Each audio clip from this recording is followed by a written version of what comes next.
Amém, irmãos? Bom dia. A gente vai finalizar hoje a série Quando Ele Nos Vê. E quando eu decidi fazer essa série, eu quis tratar de uma relação mais humana possível de Cristo, em como Ele lida com a dor, em como Ele lida com o sofrimento, em como Ele lida com corações quebrados. Porque, assim como um espelho embaçado, a gente não consegue contemplar a imagem, com clareza. Por vezes, a gente, e qualquer que seja a razão, falso ensino, filosofia, às vezes uma compreensão muito extremista de quem Cristo é, a gente captura uma imagem distorcida de quem Jesus é de verdade. A gente se apega a um fragmento de Cristo e aí torna um Deus que não é o Cristo que corresponde às Escrituras. E aí, ao invés da gente trazer vida para as pessoas, ao invés da gente ser luz para as pessoas, ao invés da gente ser solução para as pessoas, resposta, a gente faz o contrário. Porque a gente está vendo embaçado, que a gente capturou somente um fragmento do que Cristo é, um fragmento de sua parte, e aí a gente acaba bagunçando tudo. Então eu decidi a gente olhar para essa série com esse olhar mais humano, e é muito importante a gente ver como que Jesus lida com as pessoas, com os sofrimentos. É muito importante a gente ver como que Jesus lida com a dor, porque como seus servos, como seus discípulos, é o que a gente deve replicar. Mas se a gente entende a pessoa de Cristo de uma maneira distorcida, a gente vai fazer o contrário, como eu falei agora há pouco, entende? E a história da mulher samaritana, que é o fundamento dessa série, eu trouxe aí 4 domingos só em cima da história da mulher samaritana. Ela é muito significativa porque há uma forte intencionalidade de Jesus, porque o texto diz que era ali necessário encontrar aquela mulher, então Jesus vai intencionalmente encontrar aquela mulher. É muito significativo porque Jesus Cristo, ele vence inúmeras barreiras teológicas, sociais, étnicas, e também porque toda essa história, toda essa construção, ela fere a consciência dos discípulos. E nesse encerramento eu quero refletir com vocês sobre a nossa visão de quem Cristo é. Nossa visão de quem Cristo é.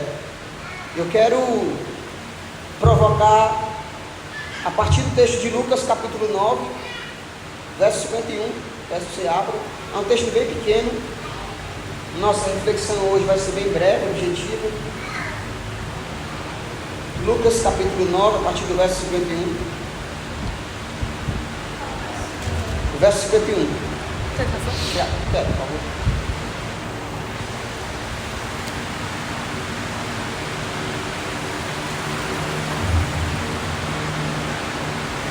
O texto diz assim, aproximando-se o tempo em que seria elevado aos céus, Jesus partiu resolutamente em direção a Jerusalém e enviou mensageiros à sua frente.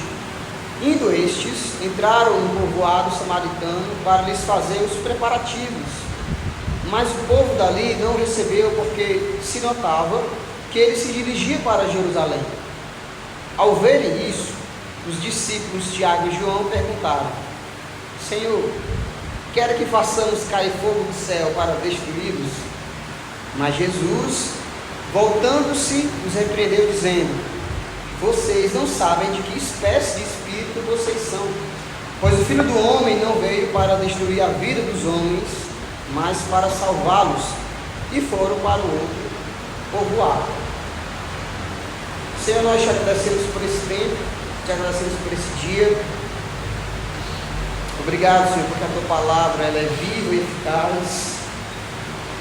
Obrigado, Senhor, porque ela traz clareza aos nossos corações e mentes. Eu te peço que o teu Espírito Santo abra o nosso coração e abra a nossa mente, para que a gente entenda a tua palavra, Senhor, a tua escritura. Nós não queremos sair daqui cheios de informações, mas vivificados, Senhor, para a gente frutificar, Senhor. Então nos ensina nessa manhã através da tua palavra, Senhor, que o Senhor guarde a minha vida dos achismos, das minhas opiniões, que não edificam em nada, Senhor, nem ninguém, mas somente a tua palavra esteja cativa a tua palavra, Senhor, que o Senhor possa nos instruir, nos corrigir, nos fortalecer e nos ensinar nessa manhã, em nome de Jesus. Amém, irmãos?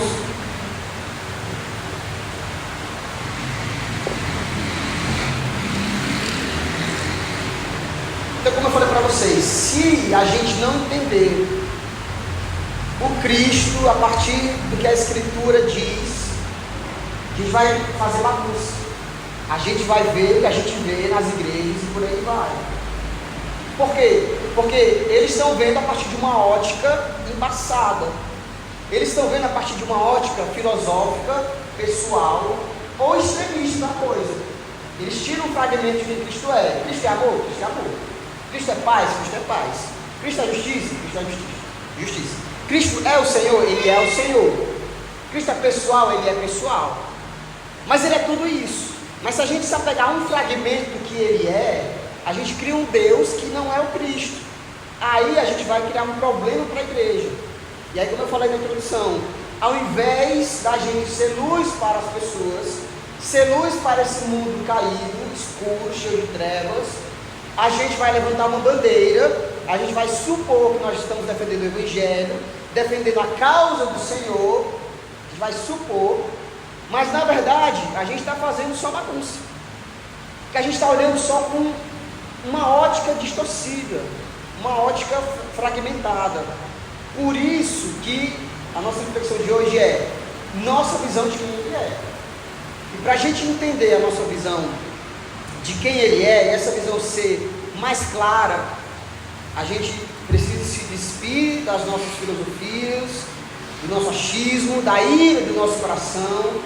A gente precisa se despir das filosofias, a gente precisa estar esvaziado, para que o Espírito Santo, por meio da sua palavra, seja eficaz em nossos corações, como Ele é. Então não é interesse do Senhor, como eu já falei em outras oportunidades aqui, que você saiba de capa a capa.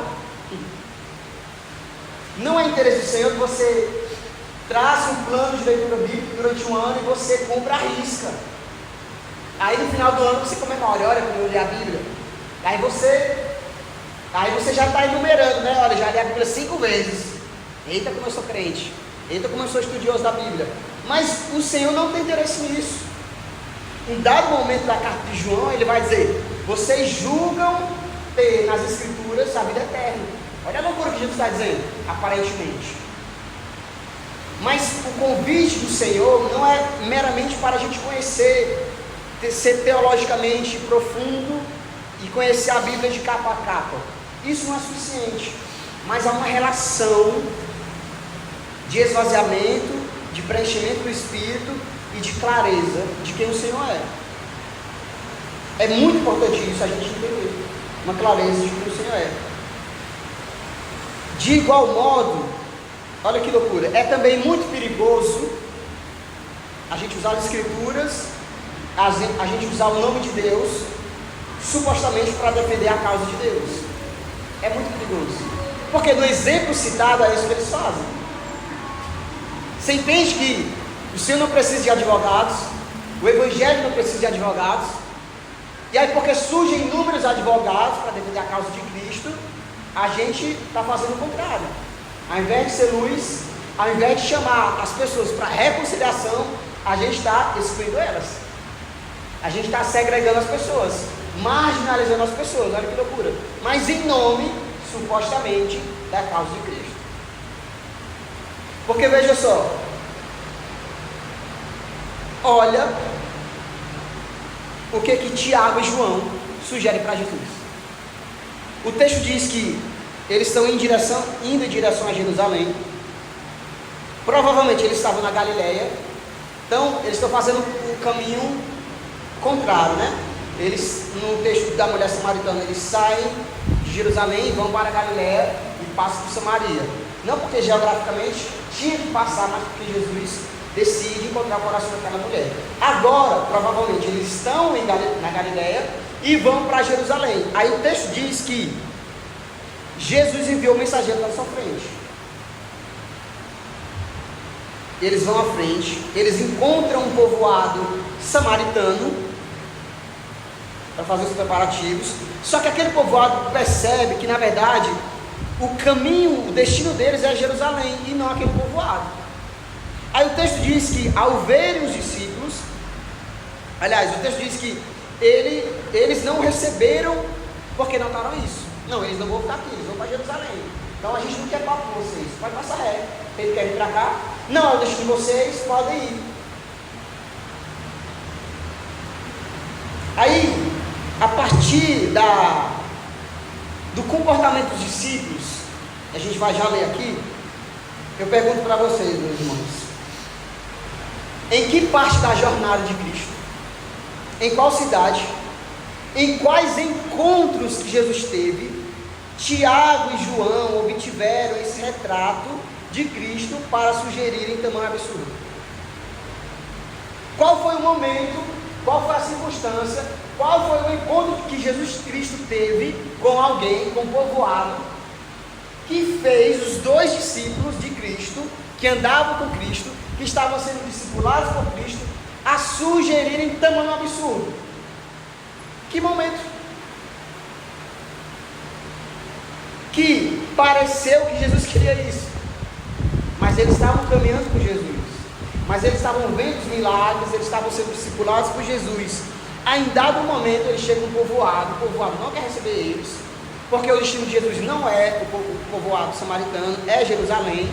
Aí eles sugerem: Senhor, queres que façamos cair fogo do céu para destruí-los?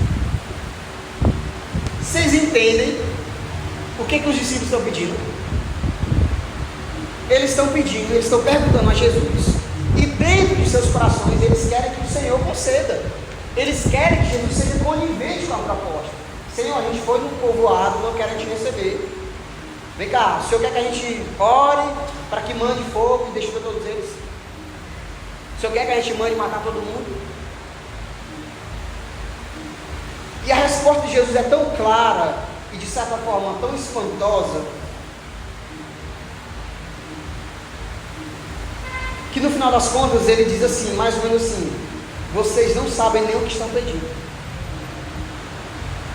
Porque Jesus fala assim, Jesus volta, se repreende eles e ele diz assim, vocês não sabem nem de que espécie de espírito vocês são. E tipo assim, vocês estão caminhando comigo, vocês estão vendo o que eu estou fazendo, vocês estão vendo a mensagem que eu estou trazendo, e vocês, até agora vocês não entenderam nada. Vocês não entenderam nada. Que espécie de espírito vocês são? Eu nem estou nem conhecendo. Jesus se pega surpreso. Como assim, bicho? Tu está me sugerindo para que eu mande fogo do céu para acabar com aquele povo? É isso que estão pedindo. O quão distorcido, meus irmãos, o quão distorcido estava a imagem de Cristo para aqueles dois discípulos. Olha o perigo. E os caras caminhavam com Jesus, e os caras estavam sendo discipulados por Jesus, e os caras junto deles estavam vendo os milagres que Jesus estava fazendo. Mas o quão distorcido era essa imagem de Cristo? E sabe o que é que nos entristece hoje, irmãos? O que nos entristece hoje é que, infelizmente, nós não estamos tão distantes dessa realidade. Não é fácil, né, a gente levantar uma bronca para os discípulos, realmente, como assim? Você está pedindo para o Senhor mandar fogo do céu, destruir o povo, mas deixa eu te falar uma coisa, nós não estamos tão distantes dessa realidade, infelizmente. Porque veja só, olha o perigo, porque embora haja termos na Bíblia como guerras, certo? Guerras, armas, lutas, inimigos. Embora haja termos na Escritura, na Palavra de Deus, uns termos agressivos, mas deixa eu te falar, todos no campo espiritual. Mas quando a gente olha de maneira embaçada, a gente confunde as coisas. A gente acha que é com outro, a gente acha que é com a outra igreja, a gente acha que é com uma outra tradição teológica, a gente acha que é um povo diferente, que a nossa imagem está distorcida. Mas veja que o próprio apóstolo Paulo diz na carta aos Efésios, está dizendo assim: olha, a nossa luta, olha o termo, luta, sim, termo agressivo, né? Campo de guerra, mas a nossa luta não é contra carne nem sangue, não é contra os seres humanos, a nossa luta não são contra as pessoas. Ou seja, meus irmãos, de onde eles tiraram os discípulos? De onde Tiago e João tiraram? E de onde nós tiramos que pessoas deva ser alvo da nossa maldade maquiada de defesa do Evangelho?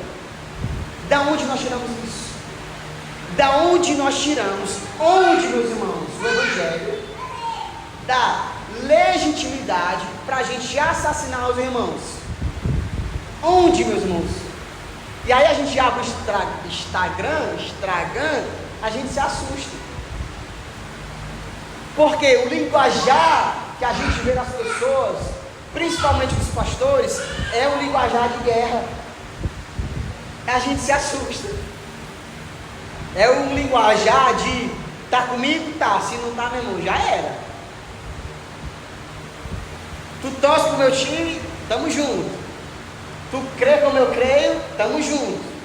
Se não crê, meu irmão, é um maldito, é um desgraçado, é um herege. E aí, meu irmão, onde, meus irmãos,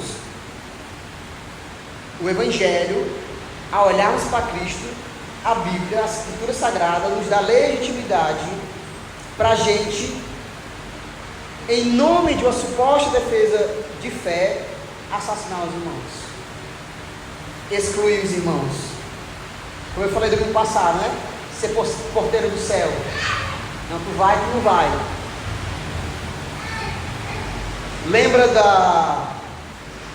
Lembra do exemplo da mulher pega em adultério? Sim ou não? O que eles queriam? Eles trouxeram a mulher pega em adultério, jogaram aos pés de Jesus. Primeiramente, eles queriam pegar Jesus numa possível hipocrisia. Por quê? Se ele dissesse que aquela mulher não era para ser apedrejada, se Jesus dissesse, olha, não é para ser apedrejada, eles encontrariam uma causa justa para que ele fosse morto, para que ele fosse considerado um maldito, um blasfemo, porque ele estaria contrariando a lei de Moisés, ok? Todo mundo está ciente, né? Mas se ele dissesse que era para ser apedrejado, eles também pegariam Jesus. Por quê? Então cadê a tua mensagem de misericórdia? Cadê a tua mensagem de perdão, de compaixão? Então, existe uma sagacidade daqueles homens ao pegar aquela mulher e jogar aos pés de Jesus. Ou seja, mais uma vez, em nome de uma suposta moralidade, em nome de uma suposta defesa do que seria certo, a lei de Moisés diz que é para apedrejar. E aí, a mulher, o que vai dizer?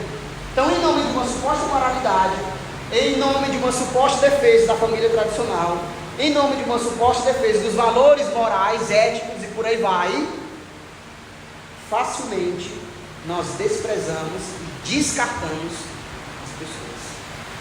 Porque o que era aquela mulher para aqueles homens? Nada. Eles queriam pegar Jesus, a hipocrisia de Jesus. A hipocrisia de Jesus. Ele só joga aquela mulher como uma isca para pegar Jesus. Menosprezam aquela mulher, porque ela pega, então existe uma vergonha naquela situação.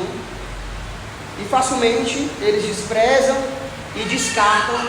E se fosse possível, até eles mesmos a condenariam. E nós também. Se fosse possível, meus irmãos, nós agiríamos igualmente àqueles homens. Em nome de uma suposta defesa do que é certo, em nome de uma suposta defesa da fé, a gente despreza e descarta e até condena ao inferno.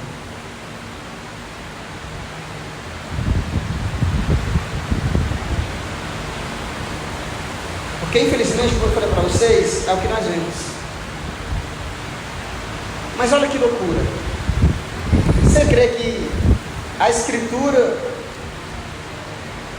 que é viva, que gera transformação, ela é a palavra de Deus, ok? Amém? Amém.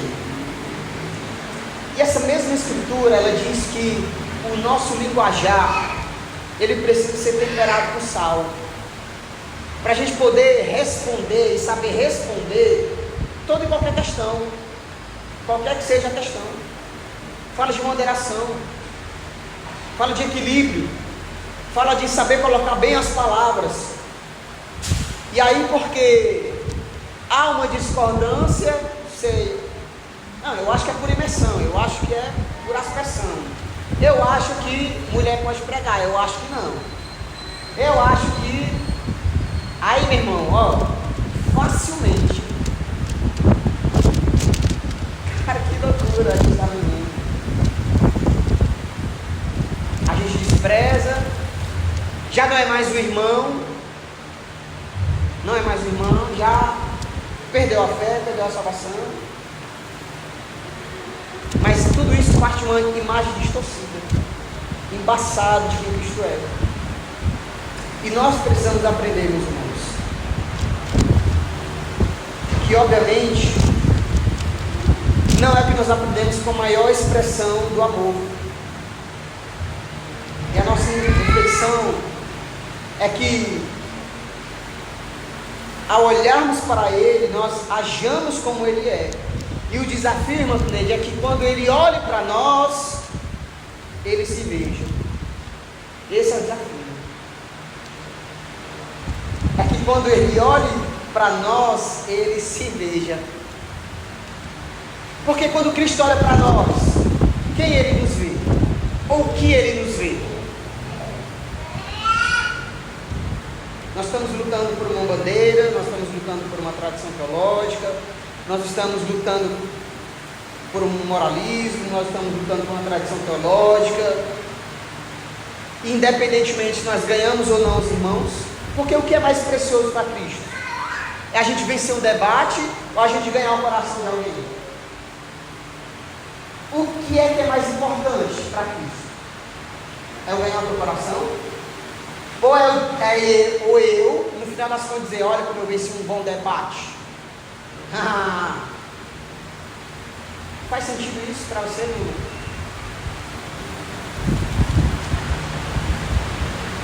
Mas a gente está em pé de guerra, né? O que é mais importante é eu convencer de que eu estou certo. É mais importante convencer de que a minha tradição é a certa, do que eu ganhar o coração do irmão. Mas como que a gente ganha? Como que o ímpio olha para nós como igreja, para os crentes? Olha aí, os caras se degladiando, é maldito para cá, maldito para lá, canalha para cá, canalha para lá. Eu não quero estar no meio disso, mas é o que a gente vê, e a gente não está distante, porque se fosse possível, a gente agiria como Tiago e João. Será que eu consigo mandar fogo do céu? Não. Essa ralé aqui todinha. Porque se fosse possível, a gente também condenaria. Também.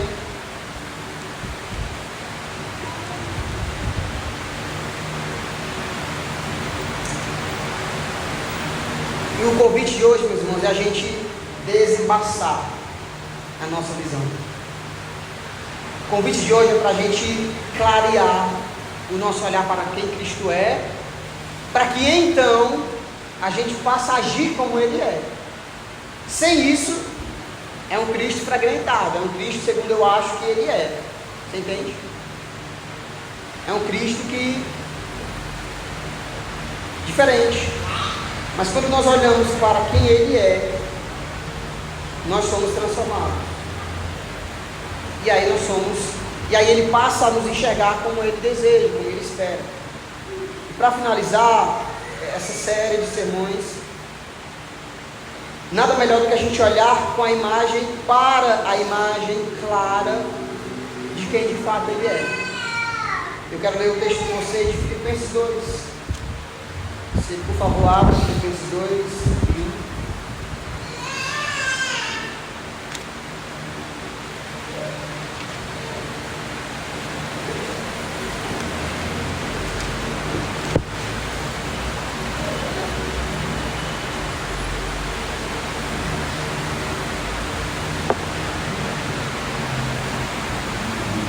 Eu quero ler com você pausadamente, para a gente ir imergindo em cada palavra, em cada expressão, tá? Filipenses 2:1 diz assim, ó: se por estarmos em Cristo nós temos alguma motivação, alguma exortação de amor, alguma comunhão no Espírito, alguma profunda afeição e compaixão, completem a minha alegria. Isso é Paulo dizendo: tendo o mesmo modo de pensar, o mesmo amor, um só Espírito e uma só atitude. Nada façam por ambição egoísta ou por vaidade, mas humildemente considerem os outros superiores a si mesmos. Cada um cuide não somente dos seus interesses, mas também dos interesses dos outros. Seja a atitude de vocês a mesma de Cristo Jesus, que, embora sendo Deus, não considerou ser igual a Deus. Era algo a que devia apegar-se, mas esvaziou-se a si mesmo, vindo a ser servo, tornando-se semelhante aos homens. E sendo encontrado em forma humana, humilhou-se a si mesmo e foi obediente até a morte e morte de cruz. Por isso Deus exaltou a mais alta posição e deu-lhe o nome que está acima de todo nome, para que ao nome de Jesus se dobre todo joelho nos céus e na terra e debaixo da terra, e toda língua confesse que Jesus Cristo é o Senhor, para a glória de Deus Pai. Ele é a imagem clara, como nós cantamos aqui, clara e objetiva de quem Jesus Cristo é, de quem Deus Pai é e daquilo que nós devemos ser. Não como um espelho embaçado, não como um fragmento, não, mas numa completude de quem Ele é, para que nós então possamos ser iguais a Ele. É o clamor de Paulo: completem a minha alegria, tendo o mesmo modo de pensar de Cristo. Porque veja só, durante a série eu trouxe vários outros exemplos. Lembra do exemplo de Pedro, que ele provoca o Senhor e diz assim: tá, se é tu mesmo, então manda eu ir. Se somos nós, nessa suposta defesa da fé, suposta defesa de Cristo, como assim? Tu está duvidando que é o Senhor? Quem está dizendo que é o Senhor? Então, tu está duvidando que é o Senhor? Tu está duvidando da palavra poderosa do Senhor? A gente já condena Pedro, a gente já condenaria Pedro, mas o texto diz que Pedro ouve a voz, ele decide seguir, só que em dado momento ele olha para o vento e sente medo. Se somos nós, tu está duvidando do Senhor? Tu está duvidando da palavra do Senhor, seu miserável? Cadê a tua fé? Tu deveria ter uma fé que move montanhas. Tu não pode duvidar, ser incrédulo, lá. Como que Cristo lidou com a falta de fé momentânea de Pedro? Como Cristo lidou com a crise de Pedro naquele instante? Vem, macho. Pedro olha a fundo e o Senhor vai lá e estende a mão. Estende a mão e socorre Pedro. Como que Jesus lidou com a incredulidade momentânea quando ele reaparece aos discípulos? Falei domingo passado. Jesus reaparece aos 12 Eles estão reunidos na casa. Jesus mostra as mãos, mostra os pés. Mesmo assim, eles não estão crendo no Senhor. Eles estão achando que é um fantasma, eles estão achando que é um espírito. Eles estão com medo. Como que Cristo lida com isso? Tá bom, vocês estão incrédulos, então me dá alguma coisa para comer. Vocês estão achando que eu sou um fantasma? Fantasma pode comer? Aparece em carne e osso, como eu estou aparecendo? Não.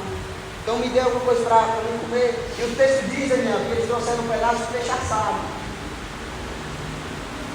Mas se somos nós, não está vendo que é o Senhor, macho, sendo incrédulo. Tu não é crente não, tu é um desviado. Tu não pode ter crise de fé. Tu não pode desacreditar na Bíblia. Tu pode. Tem que orar mais. Tem que jejuar mais. Tem que chorar mais.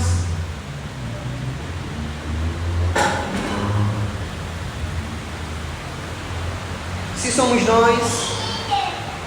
nós, provavelmente a gente não passaria por Samaria. Não, aquele povo ali, não, vamos seguir reto. Se somos nós provavelmente agiríamos como Tiago e João. Tiago e João? Tiago e João. Senhor, não receberam a gente, você quer que mande fogo?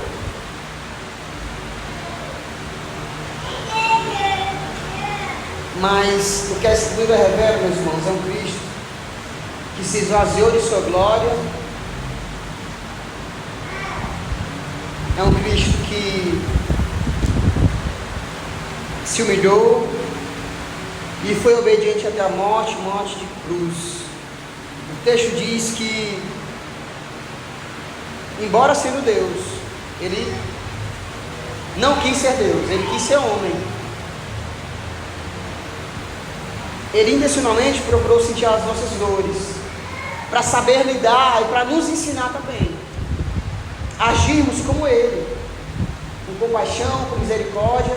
Mas olha a loucura: se alguém está minimamente perdido em sua doutrina, se alguém se encontra minimamente perturbado em alguma crise emocional, se alguém está se afastando da igreja, se alguém está se afastando do convívio da igreja do Senhor, o que a gente diz? Que nada com Deus. Se apostatando da fé. Olha aí, ó, andando com os incrédulos, andando com os ímpios. A gente já vai, né? Geralmente é a nossa postura, olha, ó. Mas o Cristo que é revelado nas Escrituras é um Cristo que reconcilia. Então não entendo a nossa postura como igreja, por vezes. Então, ao invés de a gente ser reconciliador, chamar o arrependimento, trazer para perto, e essa é a nossa única postura, trazer a boa nova de Cristo. A boa nova de Cristo é reconciliação, salvação. A gente, é isso mesmo, não quer nada com a igreja, com Cristo, e vai, deixa aí. Olha que loucura.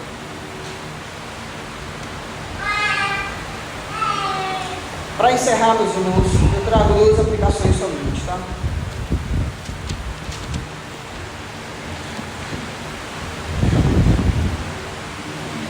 Escute. Numa realidade de distorção da verdade sobre quem Jesus é, de qual lado ele vai ficar, prudência, meus irmãos. Prudência. Pelo amor de Deus. Não sejam insensatos. Não tirem conclusões de A ou de B por comentários de fuxico gospel. Pelo amor de Deus. Não caiam no erro da precipitação em massa, do julgamento desbalanceado e de uma condenação moral eterna. Não caiam nisso, meus irmãos. Vocês podem ser melhores do que isso. Você ouviu falar que alguém fez, você ouviu falar que alguém falou. É um erro, meus irmãos, a gente cair numa precipitação. Então, nessa imagem distorcida de quem Jesus é, Jesus está do lado A, Jesus está do lado B, Jesus é assim, Jesus é assado, Prudência. Prudência. Lembre-se que Jesus inaugurou o paraíso, não foi com o pastor. Jesus inaugurou o paraíso, não foi com um bom pai, nem foi com um bom marido. Ai,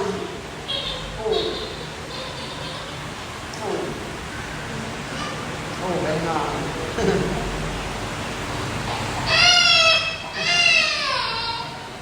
Lembre-se, meus irmãos, que Jesus inaugurou o paraíso com um ladrão.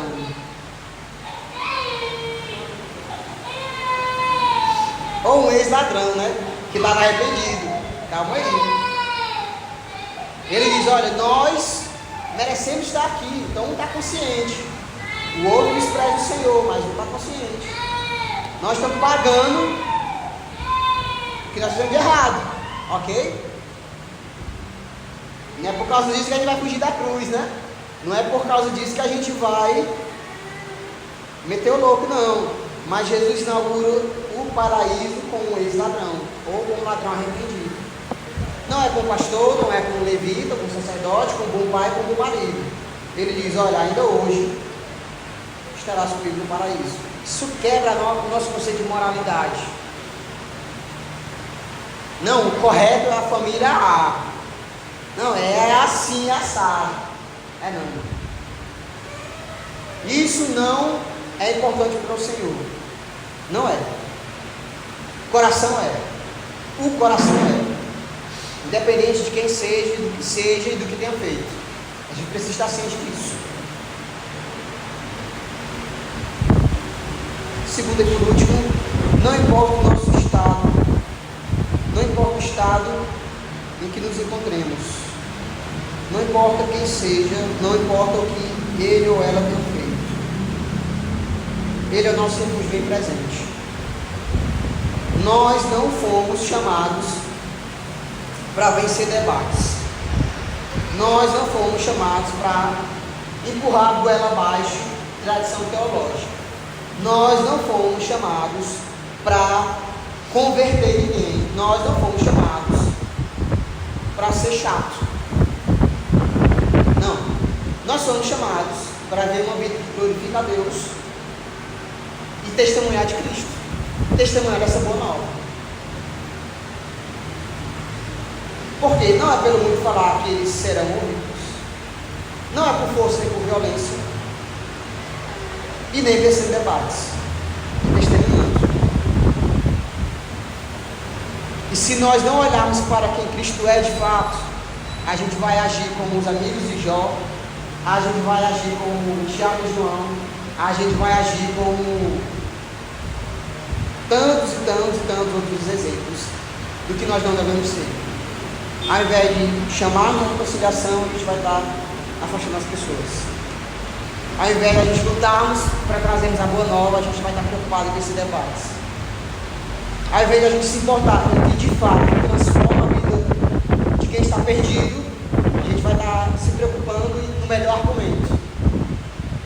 A gente vai estar preocupado em levantar a bandeira política, ideológica, filosófica e por aí vai. Nós não fomos chamados para isso, meus amigos. E ao invés de a gente estar sensíveis à dor, a gente saber agir com compaixão e misericórdia, a gente sentar para ouvir a dor, a gente vai estar ensinando que é o espírito da depressão, é o espírito da ansiedade. A gente vai estar achando que o problema emocional é espiritual e não é. Aí a gente está causando uma bagunça nas pessoas, no coração das pessoas, na mentalidade das pessoas, e ao invés de a gente estar trazendo para perto, a gente está afastando elas. E nós não fomos chamados para isso, meus Deus. Então, quando Ele nos vê, Ele espera se ver na gente. Por isso que eu falei no ano passado e eu faço hoje. Não existe um verdadeiro cristão que seja orgulhoso. Não existe, meus irmãos. Não existe um verdadeiro cristão que nasceu de novo, peitudo, que não pisa no chão. Não existe. Não existe um verdadeiro cristão que não sabe reconhecer que errou, que volte atrás, que reconheça. Realmente eu exagerei. Israel, me perdoa. Realmente eu falei demais. Realmente eu reagi demais. Realmente não existe, meus irmãos. Não, ele se mantém firme, posturado, orgulhoso, está com a visão embaçada. Sabe? Está embaçado a visão. Não.